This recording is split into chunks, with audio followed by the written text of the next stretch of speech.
जय श्री कृष्ण।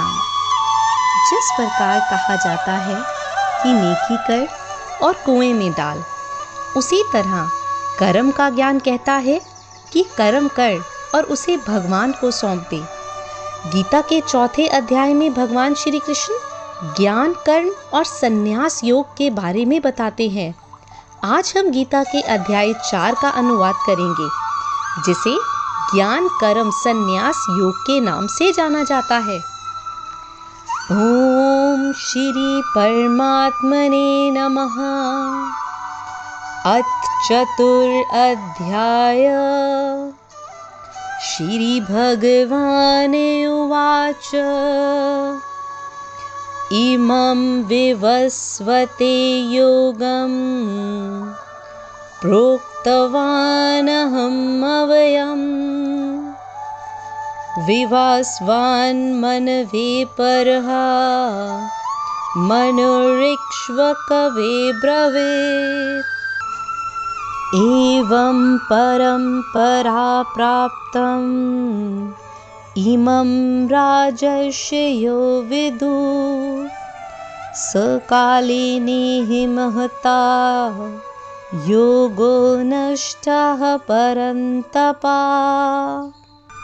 अर्थात श्री कृष्ण भगवान बोले, हे अर्जुन, मैंने इस अविनाशी, कभी खत्म ना होने वाले योग को कल्प के आदि में, मतलब बहुत साल पहले, करोड़ों साल पहले सूर्य को कहा था, और सूर्य ने अपने पुत्र मनु को कहा, और मनु ने अपने पुत्र राजा इक्ष्वाकु को कहा। इस प्रकार परंपरा से प्राप्त हुए इस योग को राज ऋषियों ने जाना, परंतु हे अर्जुन, वह योग बहुत काल से, बहुत समय से इस पृथ्वी लोक में गायब हो गया था। वह ही पुरातन योग अब मैंने तेरे लिए वर्णन किया है, क्योंकि तू मेरा भक्त और प्रिय सखा है। यह योग बहुत उत्तम, बहुत रहस्यमय, अर्थात अति गुप्त रखने योग्य विषय है। यहाँ पर गुप्त रखने से मतलब है कि इतने बड़े ज्ञान का सम्मान हो, इसे सामान्य विद्या ना समझा जाए। अर्जुन उवाच अपरं भवतो जनं परं जनं विवस्वता कथमेद्विजानीयाम् त्वमादौ प्रोक्तवानिति। अर्थात अर्जुन हमारे जैसा ही मानव है, हमारे जैसे ही सवाल उसके मन में भी आते हैं। किसी भी बात को जादू की तरह मान ले कि सूर्य का जन्म तो असंख्यों साल पहले हुआ और कृष्ण यहाँ सामने खड़े हैं, तो कब ये योग सूर्य को बताया गया और कैसे? यही सवाल वो कृष्ण से कर रहे हैं। आपका जन्म तो अभी हाल का है और सूर्य का जन्म तो बहुत पुराना, अर्थात कल्प के आदि में हो चुका था। तब मैं इस बात को कैसे समझूं कि आप ही ने कल्प के आदि में सूर्य से ये योग कहा था। यहाँ पर अर्जुन श्री कृष्ण पर शक नहीं कर रहा, वो समझना चाहता है कि जो भी हुआ वो कैसे हुआ। श्री भगवान उवाच बहूनि मे व्यतीतानि जन्मानि तव चार्जुना तान्यं वेदं सर्वाणि न त्वं वेत्य परन्तप। अर्थात भक्त नहीं जानता, लेकिन भगवान सब जानता है। साधक मतलब साधना करने वाला ये नहीं जानता, पर महापुरुष सब कुछ जानता है। जो आँखों से दिखता है वह तो सब जान सकते हैं, इसमें विशेष क्या हुआ, स्पेशल क्या हुआ? जो अव्यक्त है, मतलब अनएक्सप्लेन्ड है, उसे सिर्फ ज्ञानी और महापुरुष ही जानते हैं। श्री कृष्ण बोले, हे अर्जुन, मेरे और तेरे बहुत से जन्म हो चुके हैं, उनको तू नहीं जानता, किंतु मैं जानता हूँ। यही श्री कृष्ण कह रहे हैं, अर्जुन उनको साधारण जन्म लेने वाला, हमारे जैसे शरीर वाला ना समझे। ये बात हमारे लिए भी आवश्यक है कि कृष्ण को हम कैसे और क्या समझे। कृष्ण अपने रूप को समझाते हुए कह रहे हैं, मैं अजन्मा हूँ, यानी मेरे कभी जन्म नहीं हुआ। मैं अविनाशी हूँ, अर्थात मेरा कभी नाश नहीं हो सकता। मैं समस्त प्राणियों का ईश्वर होते हुए भी अपनी प्रकृति को अधीन करके अपनी योग माया से प्रकट होता हूँ। जिसका जन्म होता है उसकी मृत्यु तो निश्चित है। तो फिर जिसे अर्जुन देख रहा था, क्या वो क्या था? क्योंकि वो तो कभी जन्मे ही नहीं। तो कृष्ण की एग्जिस्टेंस, क्या ये भी एक इल्यूजन है, कोई योग माया है? अपनी माया से कृष्ण ने खुद को ही प्रकट किया था।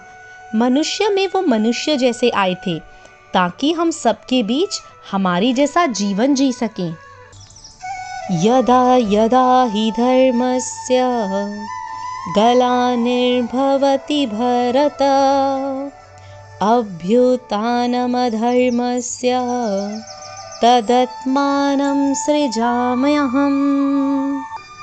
अर्थात हे अर्जुन, जब जब धर्म की हानि होती है, अधर्म बढ़ जाता है, तब तब मैं अपने रूप को रचता हूँ और इस दुनिया के सामने प्रकट होता हूँ।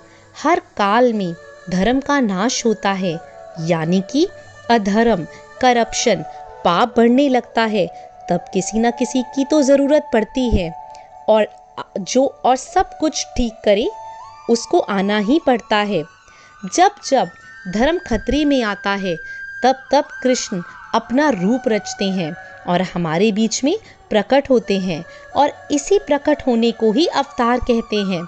हर युग में आपको अवतार की कहानी मिलेगी जो धर्म की स्थापना के लिए धरती पर जन्म लेता है। परित्राणाय साधूनां विनाशाय च दुष्कृतां धर्म संस्थापनार्थाय संभवामि युगे युगे। अर्थात धर्म को फिर से स्थापित करने के लिए हर युग में कृष्ण अवतार लेते हैं। लेकिन क्या है ये धर्म की स्थापना? कृष्ण कहते हैं, साधु पुरुषों का उद्धार करने के लिए, पाप कर्म करने वालों का विनाश करने के लिए और धर्म की स्थापना करने के लिए मैं युग युग में प्रकट हुआ करता हूँ। साधु का उद्धार यानी भलाओं को बचाना और पापियों को खत्म करना ही धर्म की रक्षा करना है। आजकल हमें लगता है कि इस दुनिया में बिना बेईमानी के जीना संभव ही नहीं है, क्योंकि हर कोई तो पाप करने में उतारू है। सच्चाई की राह छोड़ के गलत काम करना ही अधर्म है और कृष्ण अधर्म को खत्म करते हैं। कृष्ण कहते हैं कि उनका जन्म अलौकिक है, यानी कि इस लोक का नहीं। जैसे हम सबका जन्म होता है, वैसे कृष्ण का जन्म नहीं हुआ। जो ये बात समझ लेता है वो शरीर को त्याग कर फिर जन्म को प्राप्त नहीं होता, बल्कि वो सीधा कृष्ण को प्राप्त होता है। कृष्ण का जन्म अलौकिक है, इसलिए उनके अस्तित्व को आसानी से नहीं समझा जा सकता, और जो इस बात को समझ जाता है वो जन्म और मृत्यु के चक्कर से निकल सीधा कृष्ण को प्राप्त होता है। जिनमें मोह, गुस्सा और डर खत्म हो चुका हो, जो कृष्ण से प्रेम करते हैं और जो कृष्ण के भक्त हैं, उनके कहे ज्ञान पर सच्चे मन से चलते हैं, वो कृष्ण को ही प्राप्त होते हैं। हे अर्जुन, जो भक्त मुझे जिस प्रकार भजते हैं, मैं उन्हें उसी प्रकार भजता हूँ, क्योंकि सभी मनुष्य मेरे बताए हुए रास्ते पर चलते हैं। कहने का अर्थ है, जो कृष्ण के स्वरूप, उनके ज्ञान को, उनकी कही बातों को अच्छे से समझ जाते हैं, वो एक प्रकार से कृष्ण में ही मिल जाते हैं। भजने का मतलब पूजा पाठ नहीं, उनकी बताई बातों पर चलना है।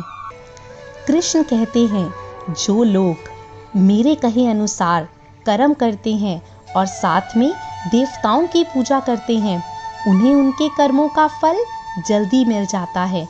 सच्चे मन से सिर्फ कर्म करना कर्म करते हुए फल की ही नहीं, देवता और ईश्वर को भी याद रखना। ऐसा करने पर फल जल्दी मिलता है। कर्म किया है, फल तो मिलेगा ही, अच्छा हो या बुरा, लेकिन कर्म करते हुए मन में श्री कृष्ण भगवान को याद रखेंगे तो फल अच्छा भी मिलेगा और जल्दी भी मिलेगा। और इसी के साथ आज मैं भगवद गीता को विश्राम देती हूँ और एक छोटा सा भजन मेरे कृष्णा के लिए।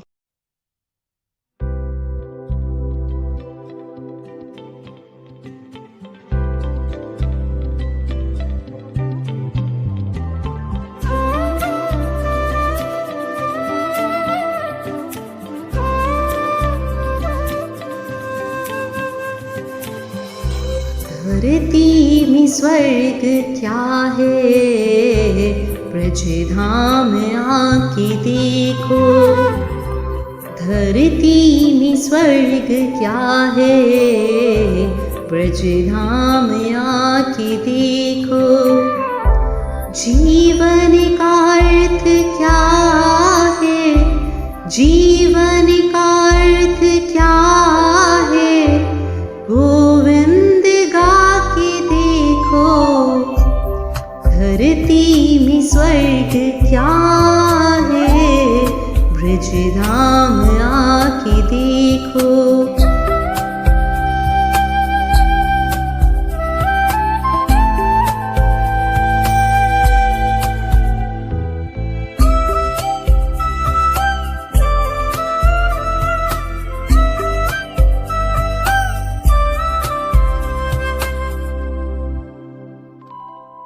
देखो जिधर उधर ही हल्ला मचा हुआ है, माया के जाल में हर व्यक्ति फंसा हुआ है।